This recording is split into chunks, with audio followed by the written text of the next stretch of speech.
Yo, yo, yo.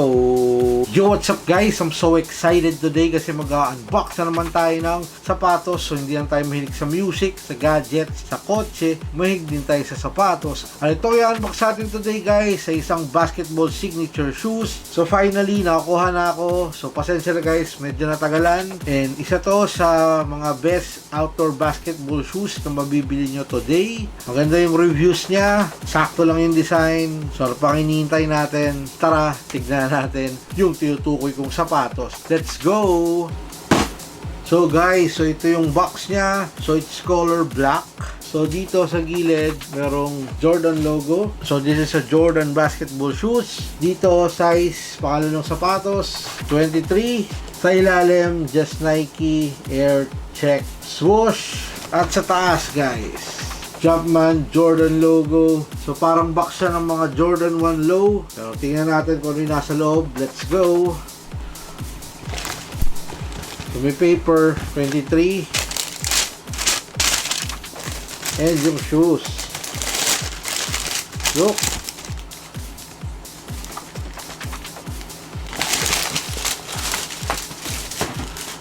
Nice. Pwede. So guys, so this is Jordan Luka 0.77 in Navigator colorway. Look! Ayos. Pwede. Jordan Jumpman.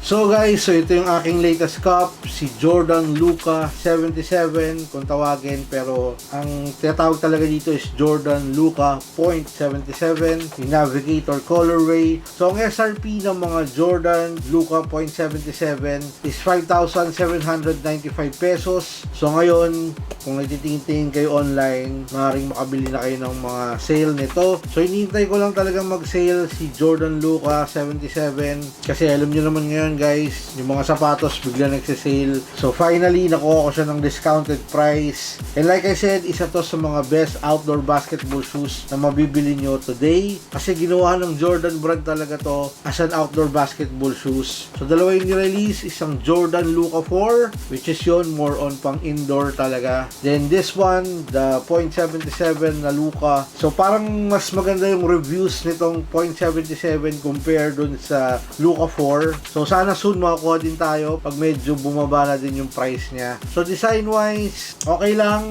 Actually, parang napaka-simple ng sapatos. And this is designed talaga for Luka. Sa traction, panalo, stop and diamond. And ang hindi ko lang nagustuhan sa mga nire-release na Luka 77 is karamihan ng outsole niya is white. So alam niyo naman pag nilaro to sa outdoor court, so ang dali niyang dumumi. Pero nakuha ko naman siya kasi na magandang price. So it's all good. Baka linisin ko na lang siya ng linisin. And isa to siguro sa mga gamit kong beater shoes kasi kadalasan naglalaro tayo sa isang outdoor court. So dati nag-unbox tayo ng mga Luka na basketball shoes from Luka 1, 2, and 3. Pero pinaka gusto ko sa lahat ng Luka shoes is yung Luka 1. So meron pa akong breads dito na colorway ng Luka 1. And isa to sa paboritong basketball shoes ko. So katabi ko pa siya and actually meron pa akong isang pair nito. Kasing height siya nitong Luka 0.77. Sa Jordan Luka 2, parang ayos lang, sakto lang. Sa Jordan Luka 3, okay lang din. It feels bulky for me. Kaya masasabi kong pinaka-paborito ko pa rin si Luka 1. And ito guys, parang magka-feel sila nito. Okay, tatanungin. And ito ginagamit ko indoor and outdoor court. Wala akong problema. So kung makikita nyo yung ilalim, sobrang solid pa rin. So marami nang nirelease na Luka 0.77 na colorways. Siguro makakahanap kayo nito ngayon, I think sa website ng Nike. I think meron din sa mga Tobies, Titan. So nakuha ko to sa Titan store. So habang may promo, sinamantala ko ng makakuha din ng Luka 0.77. And isa din si Luka Doncic sa mga gusto nating basketball player ngayon. So napakasimple gumalaw, pero grabe, sobrang galing. Hindi ko lang paano yun nagagawa yun. And kung i-rate ko tong sapatos na to, for me it's 9 out of 10. So marami ako napanood dati ng reviews ito na snub daw siya. pero feel ko parang it feels true to size for me. So nung sinukat ko to, it feels comfortable naman. Gusto ko yung pagkakasnug niya. Tama-tama yung cushion para sa akin. And kung kayo tatanungin, is this a cup or drop? Gusto nyo ba tong colorway na to? Or papas ba kayo dito sa Jordan 0.77? For me, kung makukuha nyo siya ng discounted price, this is a bang for your buck, man. Compared to sa mga nirelease ng Nike na yung mga Precision 7, I think mas igo nyo yung pera nyo dito. And from materials, mukhang mas okay to, mas solid. Yung feel, comfort, and pwede rin nga siyang lifestyle shoes pag naka-pants kayo. Yung mga pants ngayon na uso, di ba? And like I said, I don't know really the design ng sapatos. Sobrang simple, pero may mga ganito kasing Jordan basketball shoes dati. Pero anyways, it's so good. Ang lupit nito sa court. So yung upper ng Luka 0.77, so tinatawag ng Nike ito na high abrasion mesh. Pero tingin ko dito sa area na to, it feels like a leather.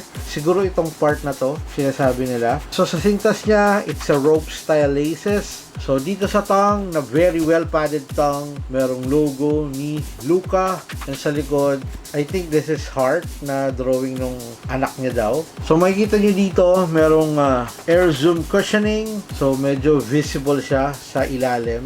Ayan yung air zoom. Then ito yung I think isoplate na makikita nyo hanggang dito for lateral stability. So kita dyan sa ilalim yung plate. So yung cushion niya, it's a responsive dual density foam, help keep you comfortable. So you're ready for wherever the game takes you, according yun sa website. So dito ay may Jordan logo, number ni Luka 77.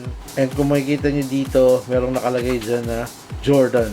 So ito yung ilalim or traction outsole ng Luka 0.77. So this is a durable rubber outsole, stand up to concrete and tarmac. So ginawa talaga to, ginawa nila, like I said, pang outdoor, and I think solid na solid din to sa indoor court. So sinasabi nung iba na mas okay pa daw to kaysa dun sa Jordan Luka 4, and parang magulong herringbone ang makikita natin sa ilalim. So very nice. So itong gitna, translucent, pero mukhang matigas talaga siya.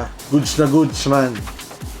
So in terms of sizing, so kinuha ko si Jordan Luka 77 on 10.5. Madalas pag Jordan shoes or Jordan basketball shoes, lagi ako nagte-10.5. Sa mga Kobe's, lagi akong size 11. Pero lately, yung Kobe 9 na to is 10.5 din. So, hindi ko alam minsan magulo yung sizing talaga. Minsan sa Kobe, snug, di ba? So, parang feel ko, same siya nito. Same din siya ng Luka 1. So, I think kung kukuha kayo nito, I suggest na isukat nyo muna sa store kung di kayo sigurado. Pero, kung online nyo kukunin, kung ano sigurong Jordan sizing nyo, yun ang kunin nyo dito sa Jordan Luka 77. And take note, marami nagsasabi na snug siya, pero it feels wide for me, lalo sa website ng Nike. Pag nakita nyo yung mga PF edition designed to run wide, so be aware of that. Kaya masasuggest ko, kung bibili kayo nito, is isukat nyo muna bago nyo bilhin, kasi marami naman itong available ngayon sa store, man.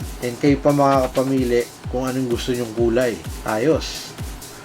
So guys, so maraming salamat sa isang quick look, quick unboxing dito sa ating Jordan Luka 77, isang solid na shoes mula sa Jordan brand, Luka Doncic, man. Sa lahat ng subscribers sa patuloy na nanonood at sumusuport dito sa ating channel, maraming salamat sa inyo, man. Salute! Like and subscribe kasi minsan namimigay tayo ng mga giveaways, and please follow me on Instagram for more updates and details sa ating mga videos, stories, reels, may giveaways at kung ano-ano pa. And please also like my Facebook page kasi nag-upload din tayo doon ng mga videos, stories, kung may giveaways, kung ano mga trip natin. So sana guys, supportahan nyo ako sa aking mga social media accounts. Meron din nga pala akong TikTok account kung gusto nyo makita doon ng mga new releases na sapatos fresh from the mall.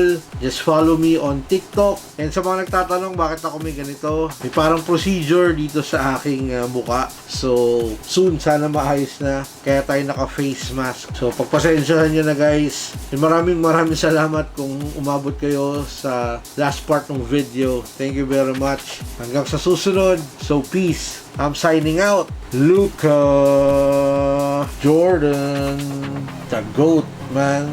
The GOAT. Brap!